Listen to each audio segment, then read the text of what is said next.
Somerled, known in Gaelic as Somerled, Somhel, and Somherlid, and in Old Norse as Sumarliði, was a mid-12th century warlord who, through marital alliance and military conquest, rose in prominence and seized control of the Kingdom of the Isles. Little is certain of Somerled's origins, although he appears to have belonged to a Norse Gaelic family of some substance. His father, Gillibride, appears to have conducted a marriage alliance with Malcolm, a son of Alexander I of Scotland, and claimant to the Scottish throne. Following a period of dependence upon David I of Scotland, Somerled first appears on record in 1153, when he supported kinsmen, identified as the sons of Malcolm, in their insurgents against the newly enthroned Malcolm IV. Following this unsuccessful uprising, Somerled appears to have turned his sights upon the kingship of the Isles, then ruled by his brother-in-law, Godred Olafsson. Taking advantage of the latter's faltering authority, Somerled participated in a violent coup d'état, and seized half of the kingdom in 1156. 2 years later, he defeated and drove Godred from power, and Somerled ruled the entire kingdom until his death. Somerled was slain in 1164, amidst an invasion of mainland Scotland, commanding forces drawn from throughout and out with his kingdom. The reasons for his attack are unknown. Whilst it is possible that he wished to nullify Scottish encroachment, the scale of Somerled's venture suggests that he nursed greater ambitions. On his demise, Somerled's vast kingdom disintegrated, although his sons retained much of the southern Hebridean portion. Compared to his immediate descendants, who associated themselves with reformed religious orders, Somerled may have been something of a religious traditionalist. In the last year of his life, he attempted to persuade the head of the Columban monastic community, Flath Batatue Brolchain, abbot of Derry, to relocate from Ireland to Iona, a sacred island seated within Somerled's sphere of influence. Unfortunately for Somerled, his demise at the Battle of Renfrew denied him the ecclesiastical reunification he sought, and decades later his descendants oversaw the obliteration of the island's Columban monastery. Be that as it may, the oldest surviving building on the island, St. Torrens Chapel, dates to the mid-12th century, and may have been constructed by Somerled or his family. Traditionally imagined as a Celtic hero, who vanquished Viking foes and fostered a Gaelic renaissance, by his wife, Ranhild, daughter of Olaf Godredsson, King of the Isles, a member of the Crovan dynasty. Somerled and his descendants were able to lay claims to the Kingdom of the Isles. A later medieval successor to this kingdom, the Lordship of the Isles, was ruled by Somerled's descendants until the late 15th century. Regarded as a significant figure in 12th century Scottish and Manx history, Somerled is proudly proclaimed as a patrilineal ancestor by several Scottish clans. Recent genetic studies suggest that Somerled has hundreds of thousands of patrilineal descendants, and that his patrilineal origins may lie in Scandinavia. Origins. Somerled's origins are masked in obscurity and myth. Although no contemporary pedigree exists that outlines his ancestry, there are over a dozen later medieval, early modern, and modern sources that purport to outline Somerled's patrilineal descent. The names that these sources give for his father and paternal grandfather appear to be corroborated in patronymic forms recorded in the Annals of Tigernach and the Annals of Ulster. The names in preceding generations, however, become more unusual, and the more authoritative sources begin to contradict each other. In consequence, 2 or 3 generations may be furthest that Somerled's patrilineal lineage can be traced with any degree of accuracy. Be that as it may, Somerled was almost certainly of Norse Gaelic ancestry, and nothing is known of his early life. The history of the MacDonalds and the Book of Clan Ranald relate that his immediate ancestors were prominent in Argyll before being unjustly ejected by Scandinavians and Scots. Although these specific claims concerning his ancestors cannot be corroborated, Somerled's eventual marriage to a daughter of a reigning king of the Isles and the marriage of one of the former's immediate kinswomen to the son of a king of Scotland, suggests that Somerled belonged to a family of considerable status, kinship with the Scottish royal house. The precise identity of Somerled's aforementioned kinswoman is uncertain. The following pedigrees illustrate three possible ways in which her marriage bound Somerled's family with a senior branch of the Scottish royal house. According to the Chronicle of Holyrood, the sons of Malcolm, son of Alexander I, King of Scotland, were Somerled's nepotes. This Latin term could be evidence that the mother of Malcolm's sons was either a sister or daughter of Somerled. Alternatively, the term may be evidence that Somerled and Malcolm were maternal half-brothers. Conquest of the Isles. In 1154, warfare broke out in Ireland between Muircheartaigh MacLachlan, king of Cenne, Acutel Neogain, and Twadal Bacua Conair, king of Connacht, as the two rivals renewed their struggle for domination over the island. In one particular clash, recorded in the Annals of the Four Masters, a savage sea battle was fought near Inishowen, when Ua Conair's forces encountered MacLachlan's mercenary fleet, mustered from Galloway, Arran, Kintyre, Man, and the shores of Scotland. The ensuing conflict saw Ua Conair's Connachtmen crush Muircheartaigh's mercenaries, and the losses suffered by the forces supplied by Godred appear to have undermined the latter's authority in the Isles. Possibly about 2 years later, although the chronology of events within the relevant sources is unclear, Godred appears to have suffered another setback, when he unsuccessfully attempted to secure control of the Kingdom of Dublin. In 1156, Malcolm's son, Donald, was apprehended and imprisoned by the Scots, with this event likely marking the collapse of his nepotess insurrection. Somerled appears to have abandoned their cause, and shifted his focus towards the deteriorating situation in the Isles, where disaffected elements appear to have taken root against not only Godred's rule, but MacLachlan's influence in the region. In the same year, Somerled is recorded to have participated in a coup d'état against his brother-in-law, as the Chronicle of Mann relates that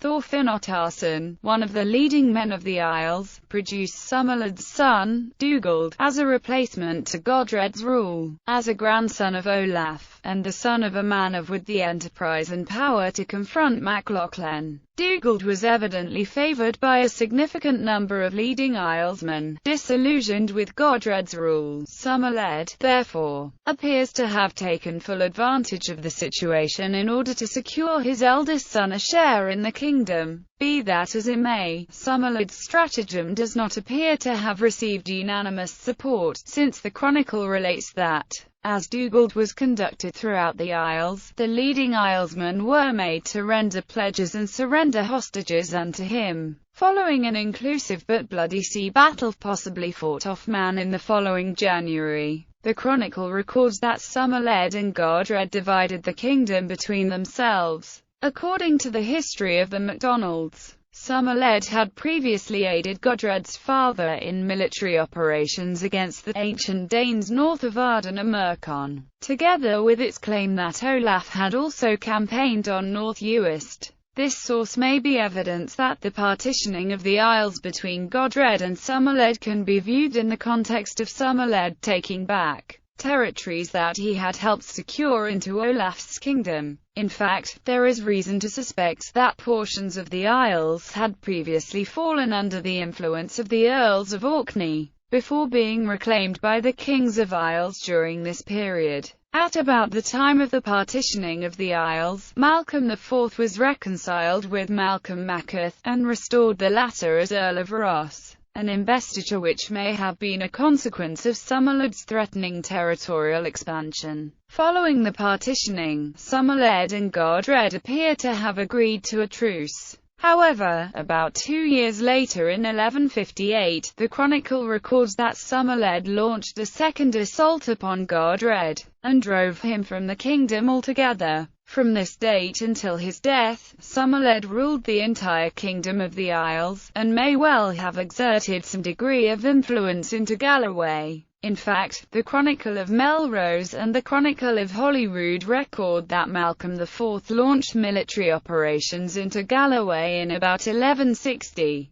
with the latter chronicle specifying that the king subdued his Confederate enemies. Although the exact identity of these enemies are unknown, it is possible that the chronicles document a Scottish victory over an alliance between Somerled and Fergus. Before the end of the year, Fergus had retired to Holyrood Abbey, and a charter records that Somerled had come into the king's peace. The precise occasion on which Somerled was reconciled with Malcolm IV may have been the king's Christmas feast, held at Perth in that year. This occasion may well have been the origin of the epithet "sit by the king," accorded to Somerled in the Carmen de Morte Sumerledi. Although the concordat between Malcolm IV and Somerled may have taken place after the Scottish king's subjugation of Somerled and Fergus, an alternate possibility is that the agreement was concluded in the context of Somerled having aided the Scots in their overthrow of Fergus' rule and ecclesiastical patronage. According to the Chronicle of Mann, Somerled and Ranhild had 4 sons: Dugald, Ranald, Angus, and Olaf. The Chronicle of Mann, Orkneying a saga, and later tradition preserved in the 18th century Book of Clan Ranald, reveal that the basis from which Somerled and his descendants competed for the kingship in the Isles rested upon Ranhild's descent from the Crovan dynasty. The founder of this Norse Gaelic kindred was Ranhild's paternal grandfather, Godred Crovan, King of Dublin and the Isles. Although no actor from Somerled's reign survive, he would have likely been styled in Latin Rex Insularum, a charter style borne by one of his descendants. This style appears to have been derived from the same title borne by the Crovan dynasty, and was a precursor to the Latin Dominus Insularum, a title borne by several of Somerled and Ranhild's later descendants. The Latin Rex Insularum was a translation of the Gaelic Crian's Gaul, a title accorded to kings of the Isles since the late 10th century.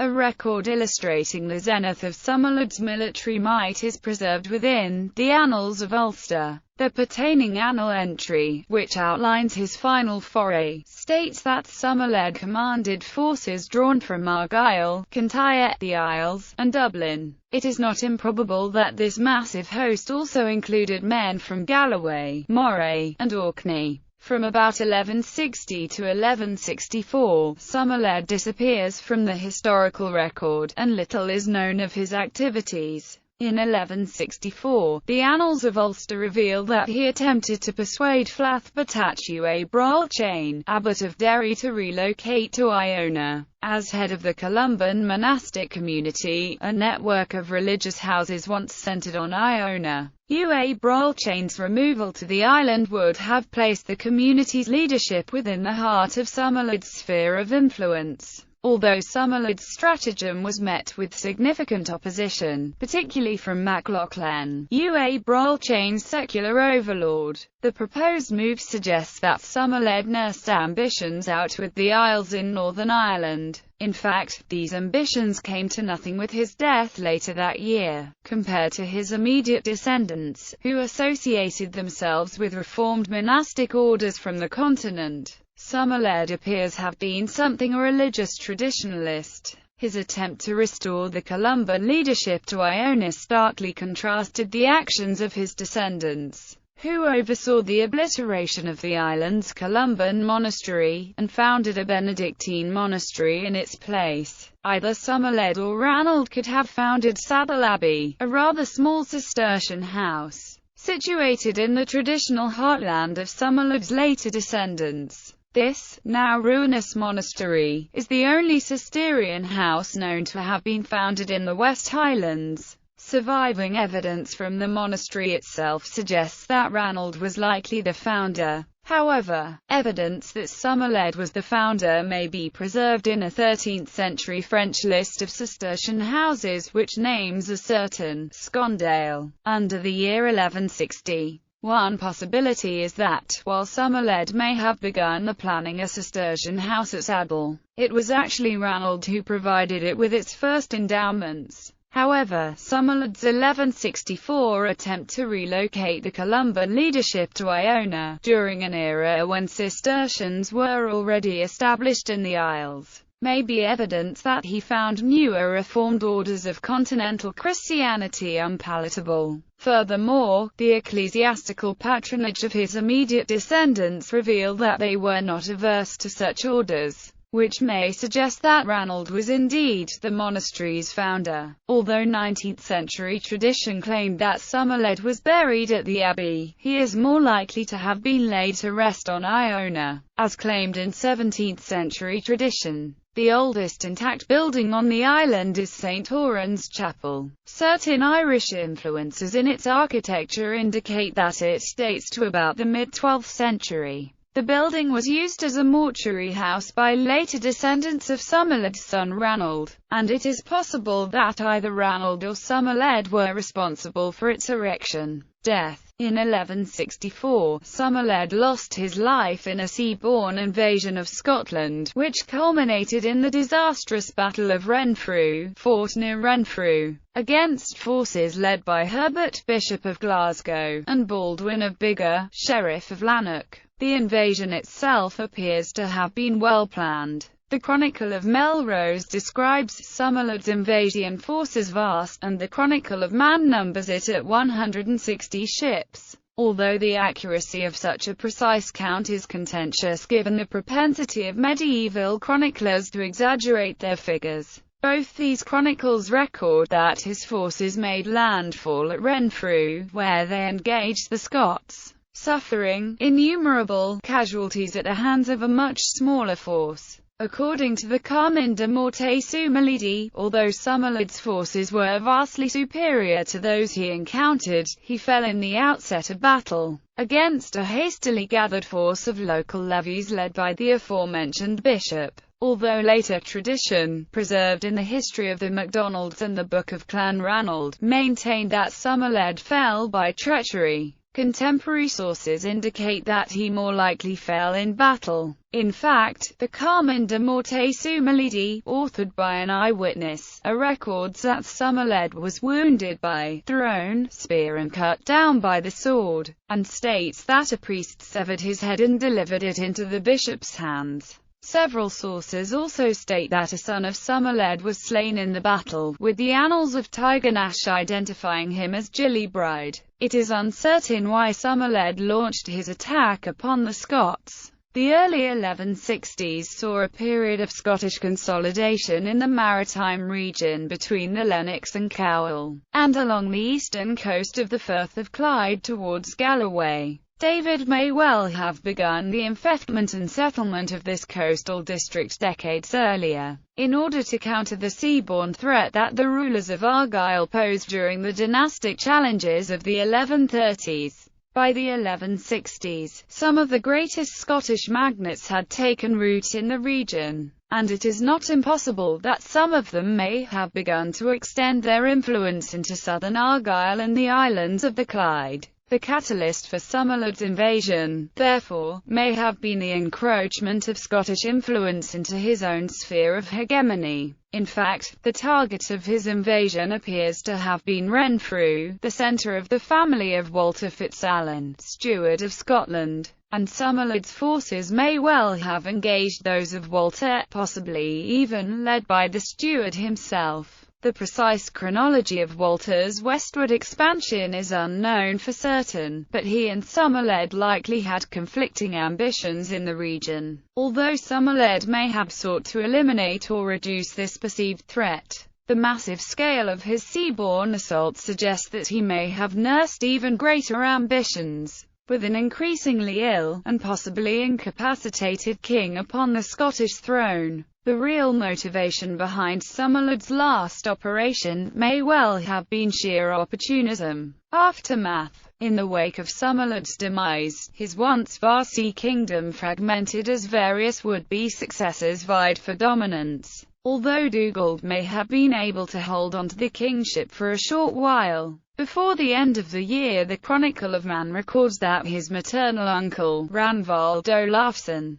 violently seized control of Mann and gained the kingship. Immediately afterwards, Godred arrived in the Isles after almost a decade spent in exile, defeated Ranvald with Norwegian assistance, and secured himself upon the throne. In time, Godred appears to have regained most of the northern Hebrides and Skye. The Hebridean territories lost to Somerled in 1156, however, appear to have been retained by the latter's descendants. It is more than likely that this domain was divided amongst his surviving sons, although contemporary sources are silent on the matter. The precise allotment of lands is unknown, although the division of lands amongst later generations of descendants can be readily discerned. Such boundaries are unlikely to have existed during the chaotic 12th century. It is possible that the territory of Somerled's surviving sons stretched from Glenelg in the north to the Mull of Kintyre in the south, possibly with Angus ruling the northernmost region. Dugald centred in Lorne, and Ranald in Kintyre and the southern islands. Although the Scots may have originally welcomed the collapse and reordering of Somerled's sea kingdom, his death triggered decades of instability in the region, and the Norwegian intervention on Godred's behalf signalled that Scotland was not the only external power with interests in the region. The void left by Somerled's death was soon seized upon by Walter and his succeeding son, Alan, who continued their family's westward expansion. Internal conflict racked Somerled's descendants in the decades following his demise. Locked in conflict with his brother Angus, Ranald appears to have forged an alliance with Alan to gain an upper hand, either through this alliance, or through the exploitation of the internal conflict amongst Somerled's descendants. The Stewards family appears to have secured Bute by about 1200.